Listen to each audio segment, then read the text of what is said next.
Rahman Rahim. Standing on the established protocols on behalf of the Executive Chairman of this great local government, Epe local government, Honorable Princess Surah Olayemi Animashaun Epe, I hereby declare this event open. Assalamu alaikum warahmatullahi wabarakatuh.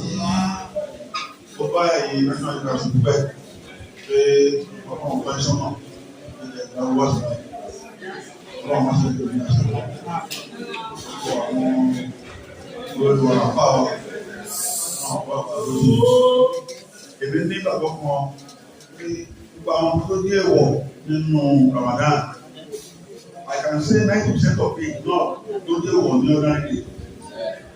You are going to be. Don't do one. So, talk about the council, our people that now we know. Let's have a spec. See our crew. You know, our way. Now we see the processing on the national background. So, Lord, from what we look for, we are not.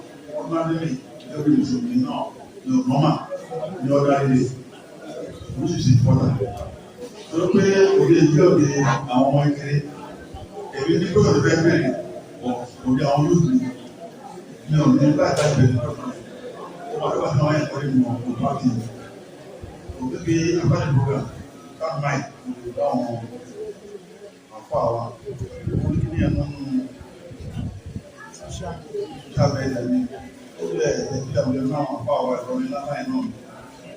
We have all forced me about one year. Those are little surprise. They look at it at it and go about them. Psychologically, they 50% to the right, it's not wrong, but on the name of blood,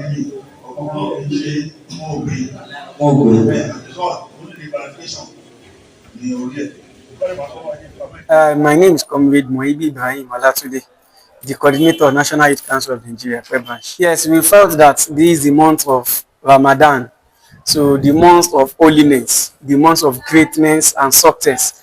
So on that note, we have actually bring an erudite scholar to discuss some important topics to us.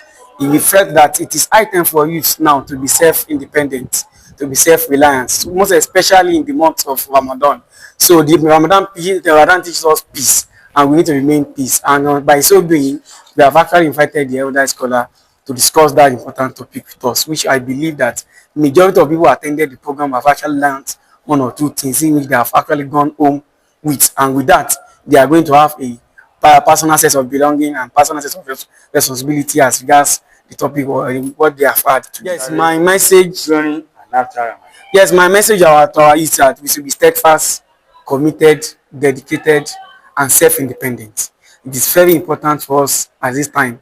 The country is actually facing a lot of challenges. Challenges ranges from insecurity, increase in food, increase in electricity, increase in fuel price, and some other social amenities. It is high time for us to be self-independent, and at the same time, let us be self-confident in ourselves. Let us remain calm, and at the end of the day, let us learn what we have learned in the Ramadan.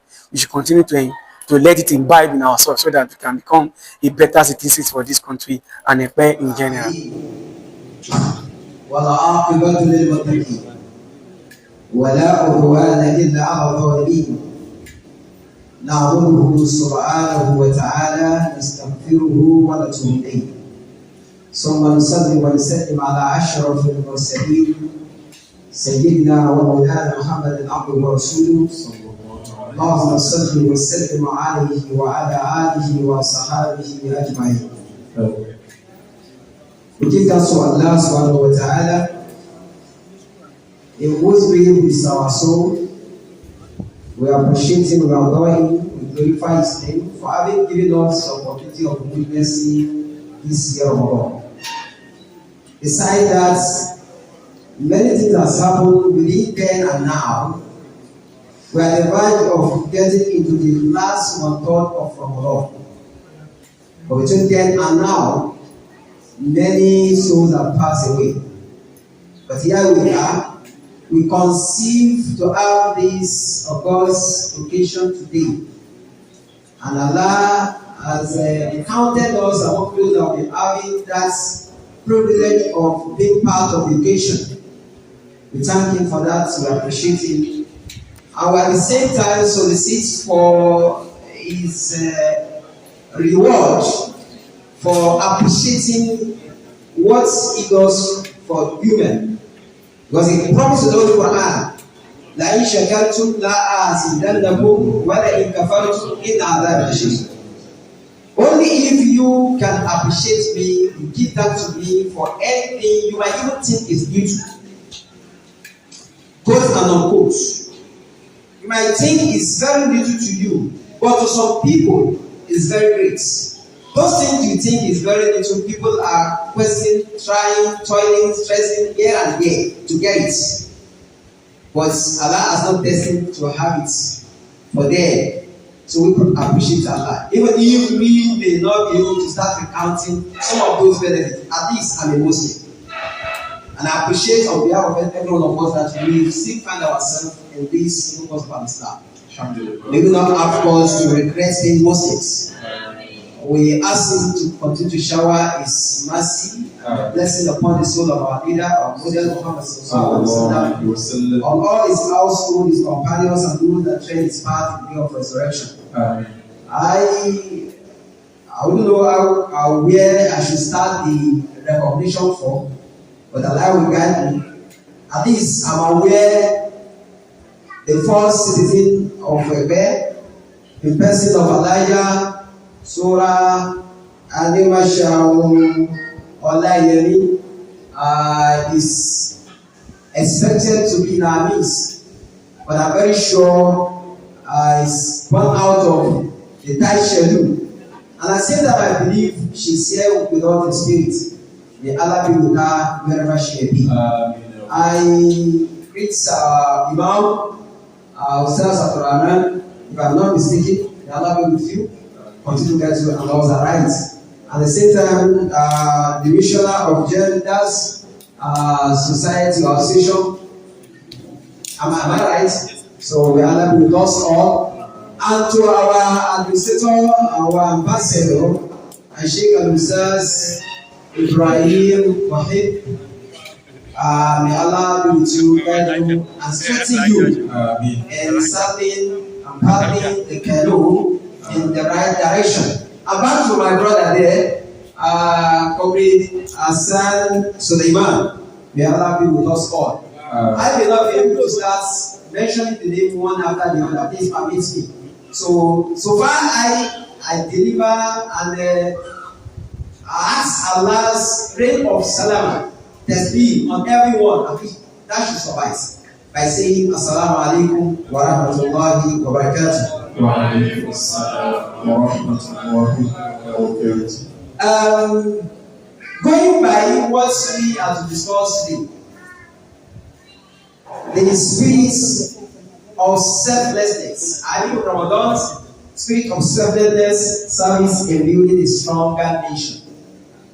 So I want us to first, even if you continue to start mentioning some of those which are for which we need to thank Allah, they are enormous. Because we find ourselves recalling back the history. Even proud to the coming of Prophet Muhammad sallallahu alaihi wasallam. I may need to digress a bit for us to appreciate what we are doing. Allah said in Surah Al-Kahf, verse 16. I'm very sure for those of us who are very comfortable with reading the Quran on a daily basis, even if it's just reading some questions for some days as they are handed down to us, specifically on Friday, we all know we read a particular chapter. So, which is chapter 18 of the Holy Quran, Surah Al-Kahf. Allah sets down that particular chapter in recognition of what some set of youth did. Even before the coming of Prophet Isa, they had a lot of story attached to them. But where I'm going there is what Allah said about them in that particular verse. He said, "Inna utitiyatu There are a set of people, there are some individuals that shout their youths that believe in Allah. Was it enough? And we increase them in faith. What has led to that? This means that when others decide they resolve to be doing something all for the society, when they resolve to be doing something anomalies, when they resolve to be going against the will of humanity, let's say not the will of Allah, when they resolve to be worshipping other things than Allah, when they resolve to be perpetrating evils on earth, they said, no, we are not going to do that. We know our Lord, we know our Allah. Then there wasn't anything like observing Salah, fasting in Ramadan, but naturally for every human being, the instinct into you, for you to know what is right from what is bad, for you to know the good thing from what is bad. There was a time a man came to the prophet asking the prophet, Ya Rasulullah, tell me, some do that for me, do that. Kill on pay do that. The prophet said, ask yourself, search yourself. There is no point in explaining what is good for you.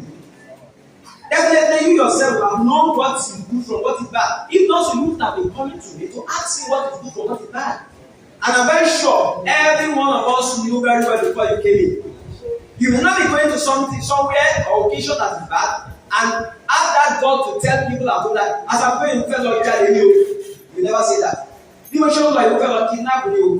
Bí mo ṣe ń lọ ìlú fẹ́ lọ sí ilé àwọn aṣẹ́ òkè lọ lóbìnrin ni o. Even outside of Allah, you will not dare to say that. Tí ń ṣe tí wọ́n náà mọ̀ pé o ò fẹ́ káwọn èèyàn máa ṣaláìgbá ẹ̀mẹ̀ tó dáa ni. You will even want to be raising your head up for them to see you while you are doing that thing. In the reverse manner, too, when you are doing something in a reverse manner, you will not want them to see you. And that's the reason you will see them. And one should show that one will lost, one will fail, one will mass. Torí mo fẹ́ kára wọn, wọ́n fi ṣe lálẹ́. Bẹ́ẹ̀ náà, the same people for this set of boys. Wọ́n láwọn ò ní ṣòṣà, àwọn ò ní ṣe ìbàjẹ́, àwọn ò ní mutí, àwọn ò ní ṣe sìnà, àwọn ò ní báyà, àwọn ò ní ṣe òbí, àwọn ò ní ṣe ọlọ́run, àwọn ò ní ṣe gbogbo tí ń jẹ́ tí ò dá pátápátá, wọ́n wà sáwọn òbí.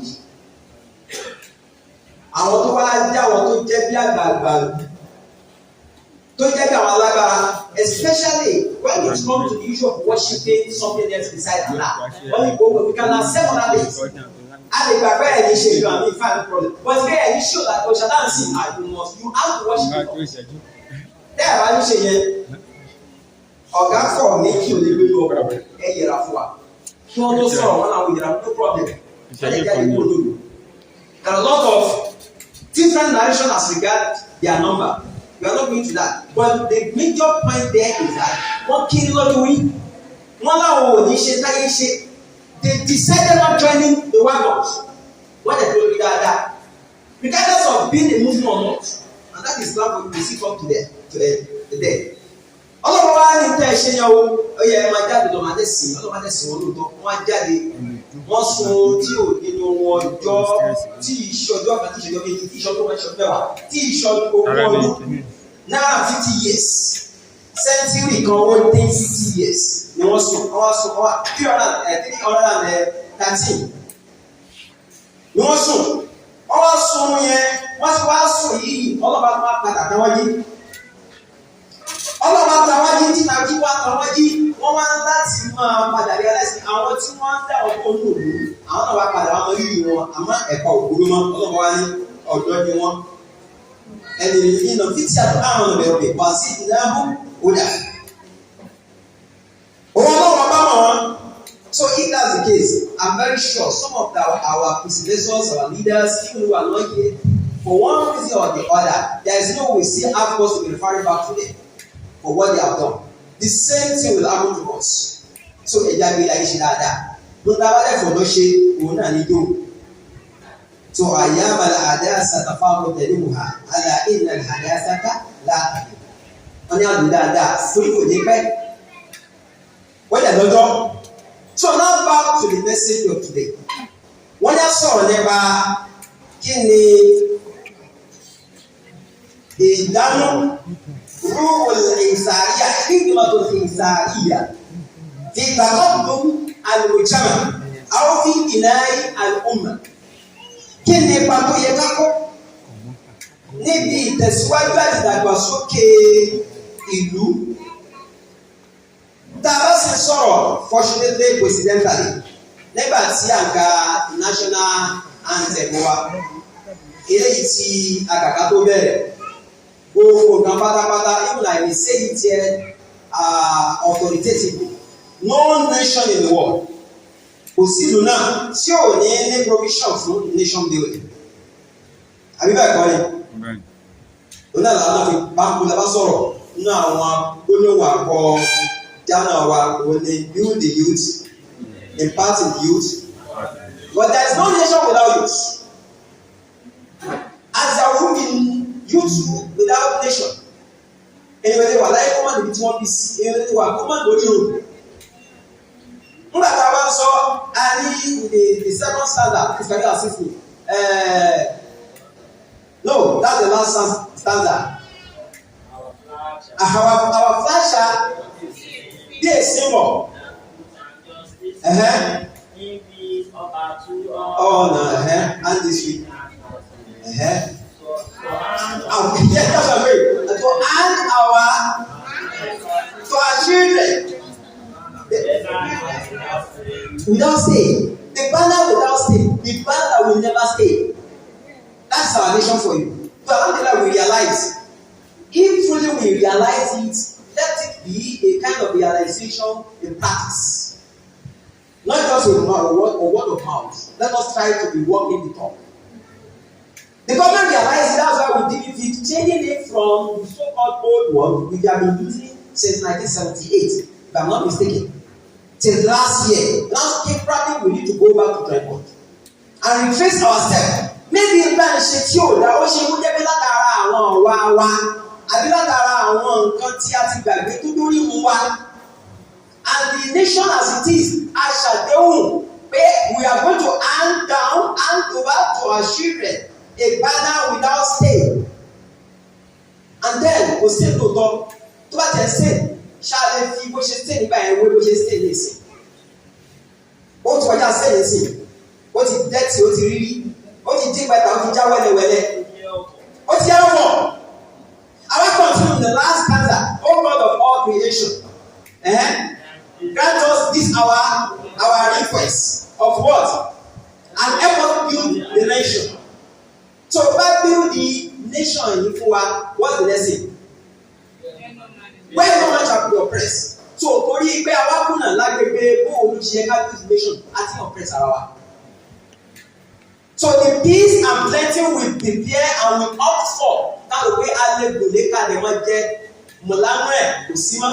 Ọmọ ẹlẹ́rọ wá wá jẹ gbogbo, ọmọ aláṣọ wá wá kìsà. Kò sí tó fà á ara yípadà tó dé bá wa dá láǹkà àkọlé orin orílẹ̀-èdè láàbí ṣiṣẹ́ sí. Ó lè ti yípadà. Tọ́lọ́mù bá ṣe bá a bá ronú padà. We can still go back to this. The door of salvation, our salvage is still open. Kí ni àṣẹ tuntun? I want us to know this. It's all about individuals. You have to make the change. You have to make the change from you. Let it start from you. There is no doubt when the change is not automatic. It's not magic. And we want to refer us back to history. Ìtàn Islam kan yóò yí wa bí ayé tá a wà yìí àti change rẹ̀ ọwọ́ ọlọ́ba ló wà àtọwọ́ ọ̀wọ́ tó mọ̀ kó ọlọ́ba ló wà. Níṣẹ̀lẹ̀ ní ọdún kan lásìkò ẹ̀dìgbà tó pe àjálù òyìnbó. Nínú àwọn alágbára, nínú àwọn kùlàfà, nínú àwọn òmùrà ìlú Islam ní Iraq.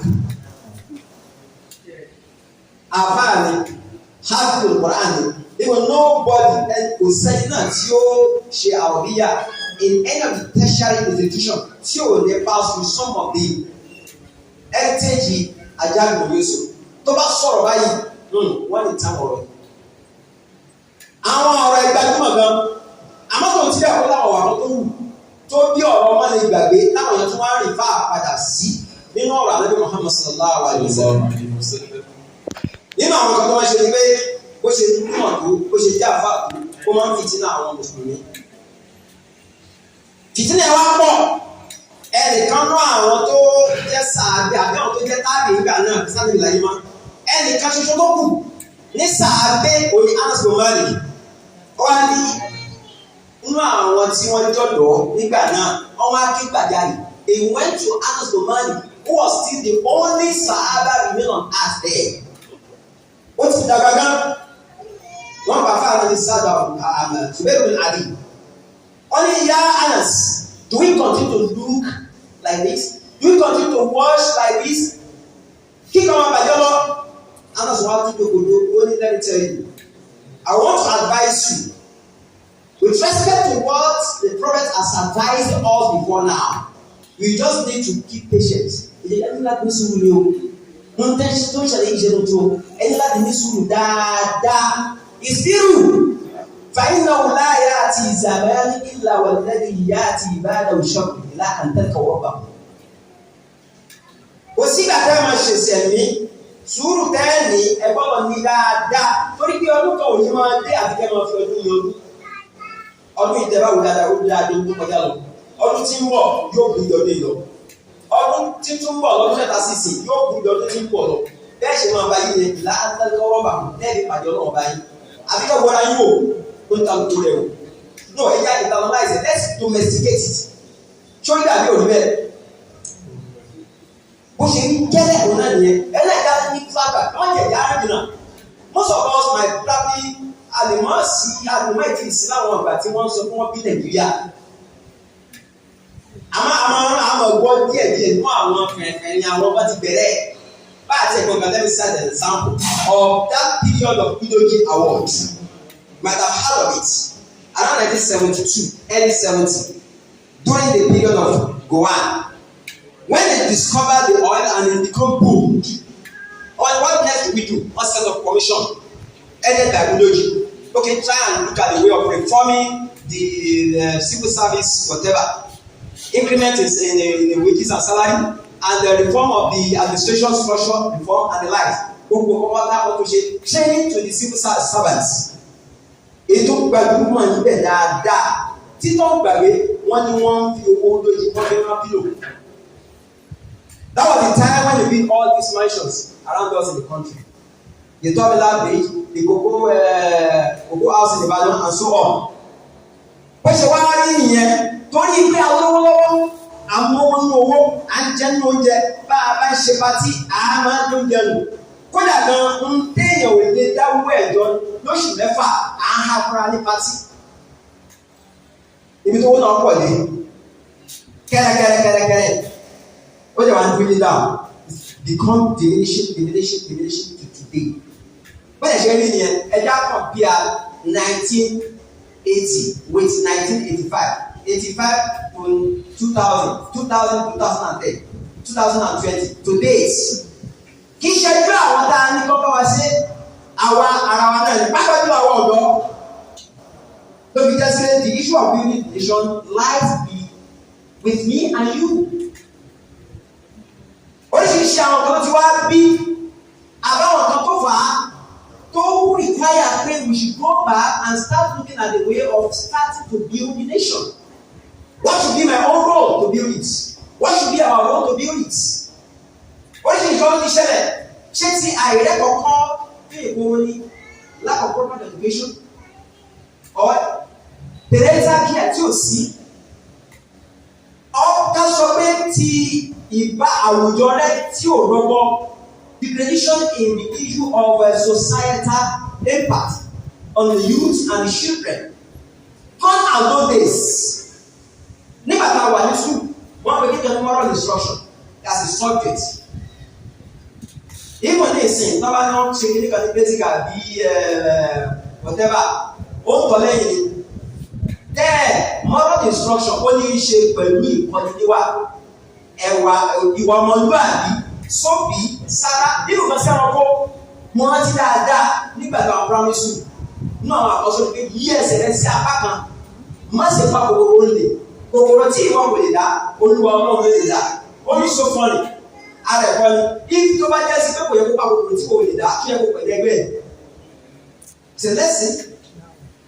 tó bá yẹ kó mọ̀ pé kókó láti wọ̀ gbogbo ọ̀pá torí pé wò lè dáa àwọn ọmọ ṣùgbọ́n ẹ̀dá ẹgbẹ́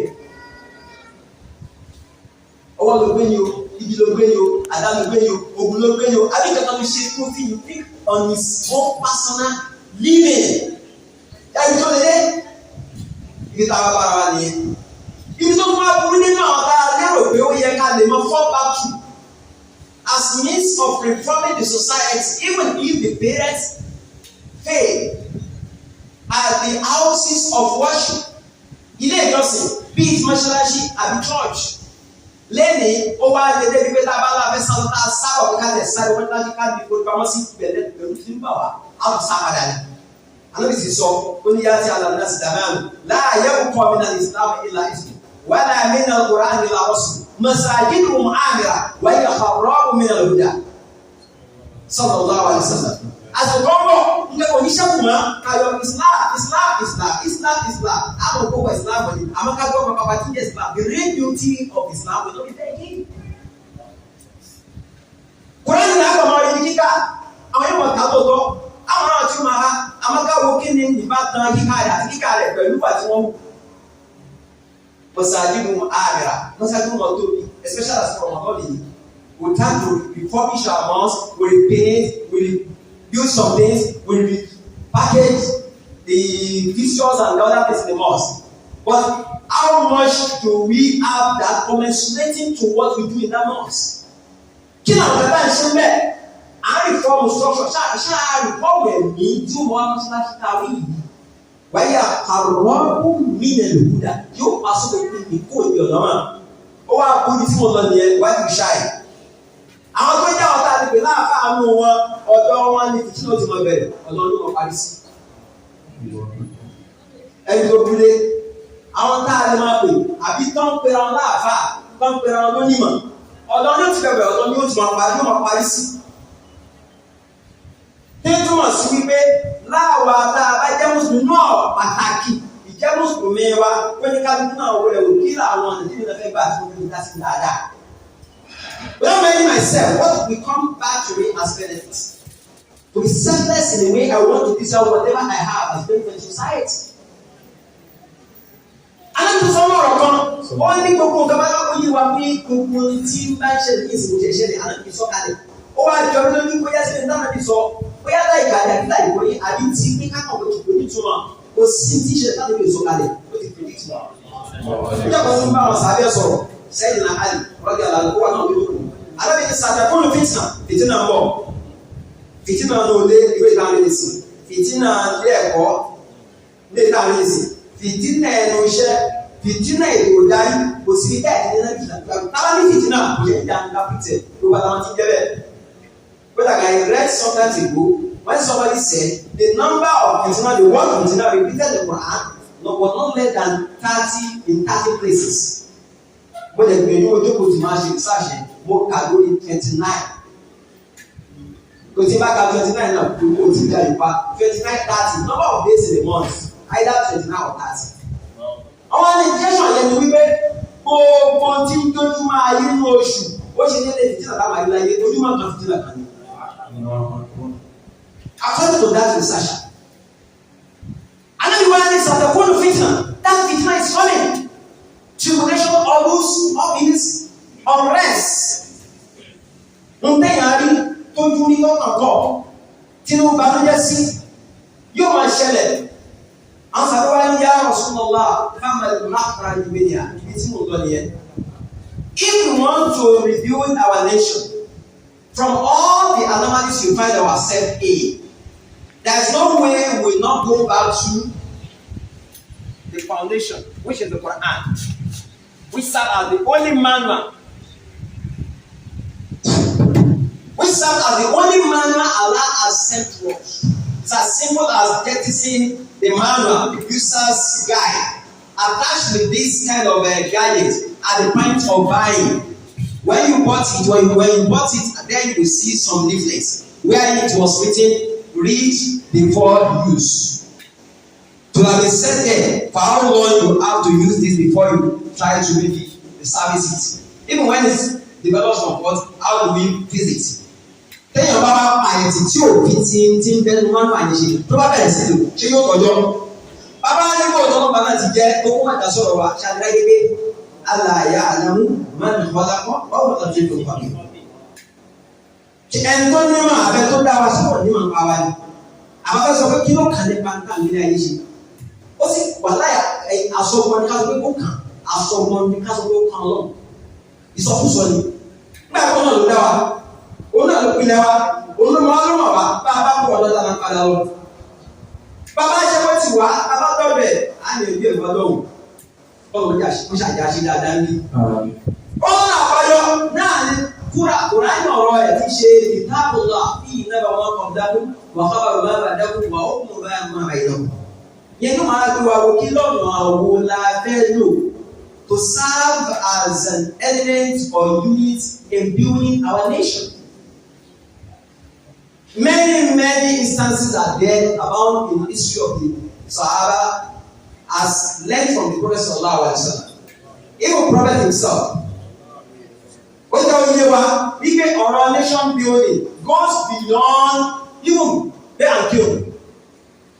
Bó bá lọ kí o tó ló ń gbà tó lọ yọ zaka gbogbo tí yẹn ṣe pátápátá mẹ́sìn ló ń ṣe bọ́ọ̀ bá gbogbo àwọn nǹkan ń dá sí ìtún àwùjọ ṣe nígbà tí yẹn ṣe ìmọ̀lẹ́ ni nígbà tí yóò dé òye. Okay, what's the essence of irun tó gi?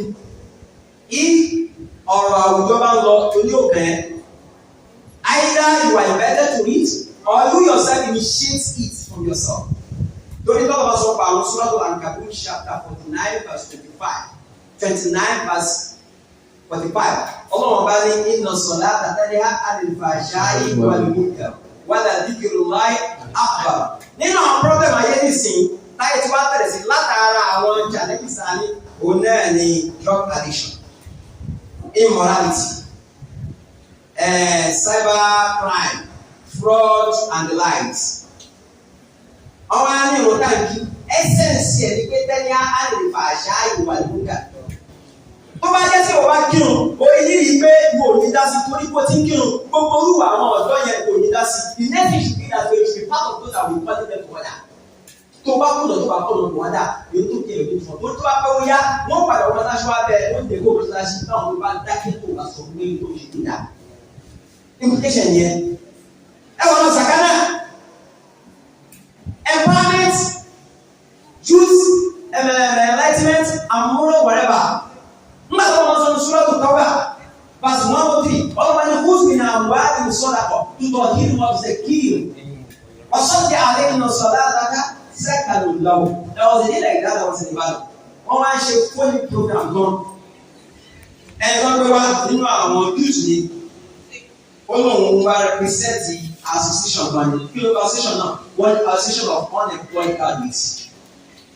Association of unemployed graduates. Èdè tó dáadé. Ní tí mo sọ yìí, around 1996-97 ni. Ká imagine ká visualize ibi tó first post graduate ni. Nígbà tá a bá ní association of unemployed graduates. Wọ́n ní Mr. Man kó lè ṣe wá fund the association yìí. Wọ́n náà wá lè ṣe wọ́n ní kind of paper commission in the society. For how long? For how long? Àwọn kì í ṣòkòtà.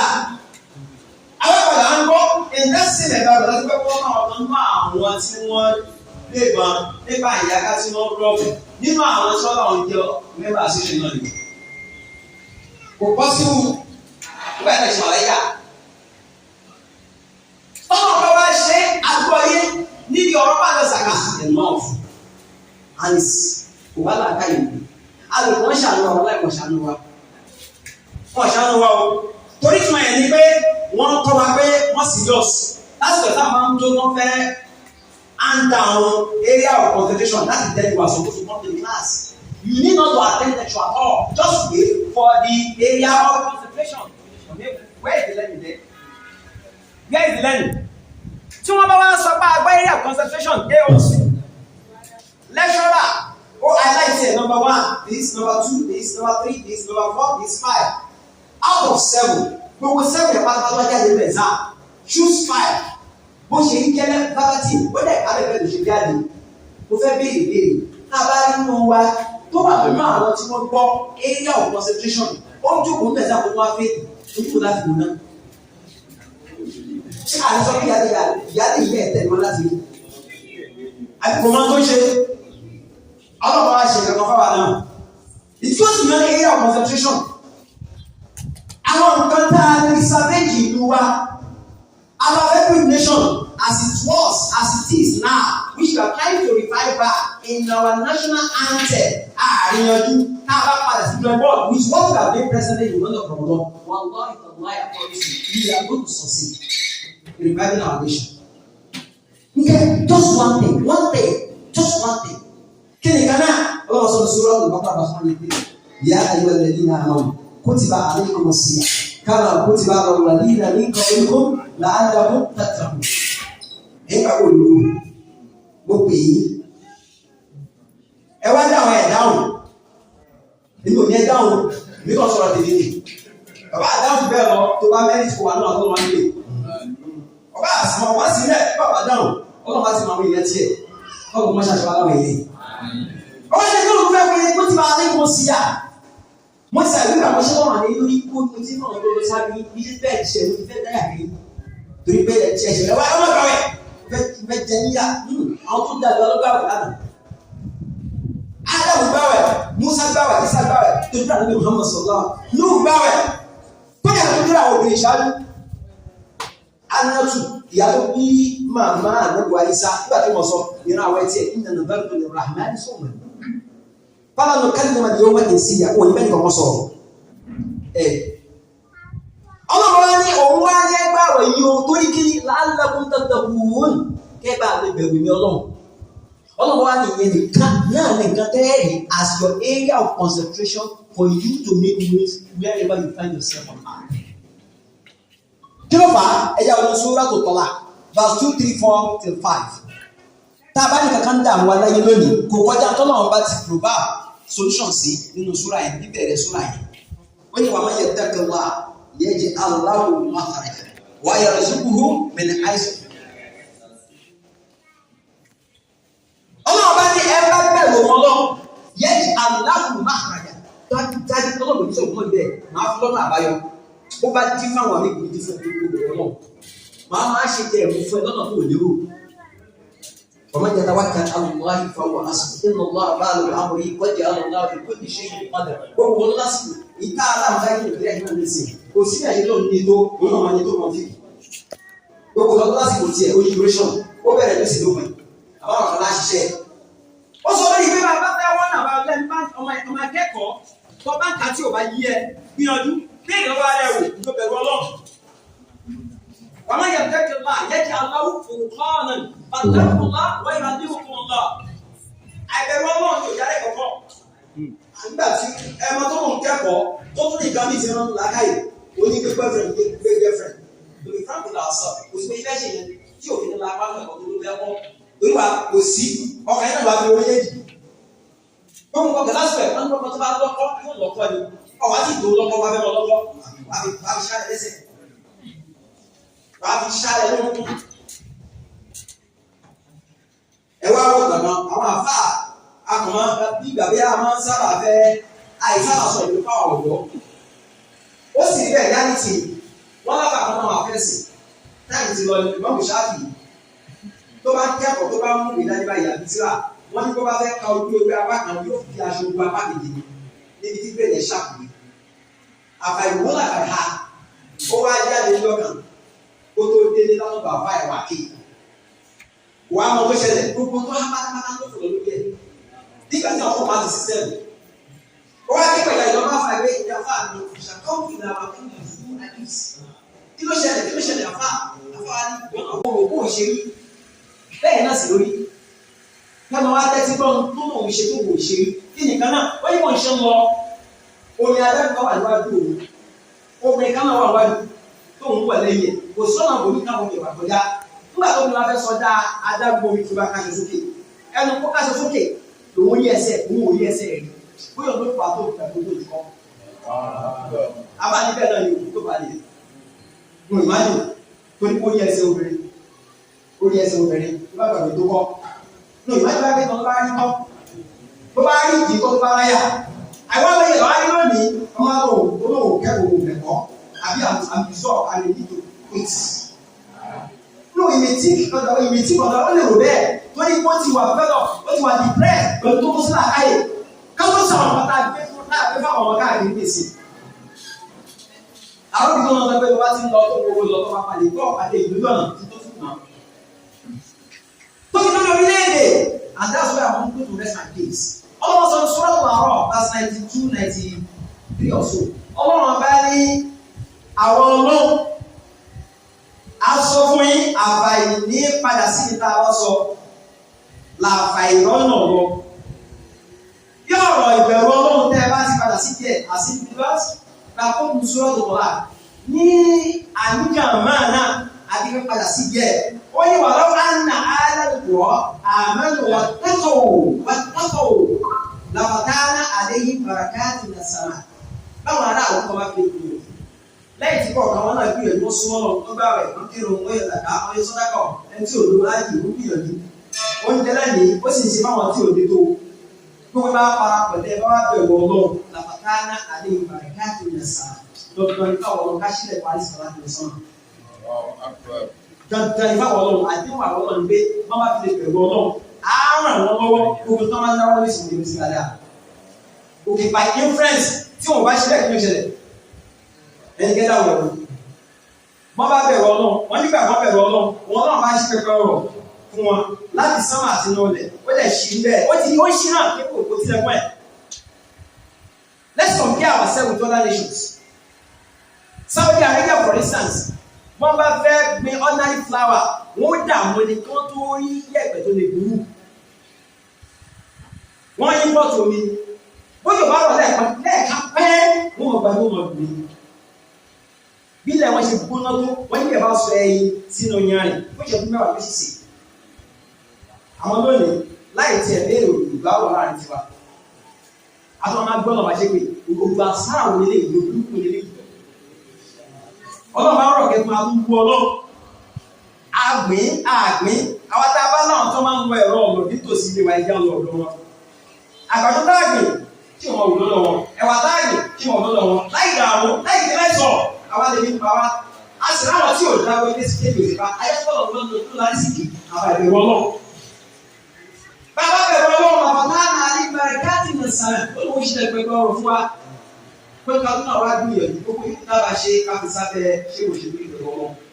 Ọ̀rọ̀ dáná ni wọ́n ń lọ yìí. Ó yẹ ká access ara wa.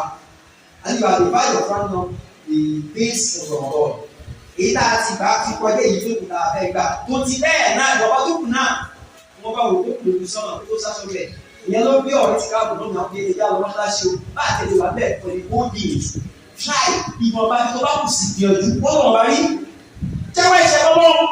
Ó tó kù tó bá fi gbé lábàjọ́ ọmọ lábàjọ́ ìlú náà ṣàtọ́nà tó fẹ́ wá dáadáa fáwọn jẹ. Tó fẹ́ wá dáadáa fún ilé ìbẹ̀ pẹ̀lú ìgbìyànjú tiẹ̀ náà. Lọ́wọ́ sásì lọ́wọ́ fún wa. Ó ṣe wá ní iṣẹ́ àyípadà dáadáa sáwùjọ wa. Ó ṣe wá lọ́dọ̀ rẹ̀ náà tó bá fi máa ṣàdúrà fọ́dọ̀ ó ṣe fáwọn ìlànà. Báwo ni ṣàpàdé àwa? Ilé ìtàsí lónìí wọ́n ti láti máa. Àwọn tí wọ́n jẹ́ ṣíkò sí wa, yóò tó bá wà fún ṣàdúrà fún ìṣàkàní ọ̀pẹ́. Lórí gbogbo àwọn tí wọ́n dé wà wọn. Pátápátá lọ́kùnrin lóbìnrin lọ bí àtàbà. Ìdáwì wọ́n sì ní àwọn wọ́n sì ní àgbọ̀. Àkójọ pẹ̀lẹ́ àyà sẹ́wọ̀n sọ̀rọ̀ àdéhùn warahmatullahi wabarakatuh. Wa alaikum assalam wa rahmatullahi wa barakatuh.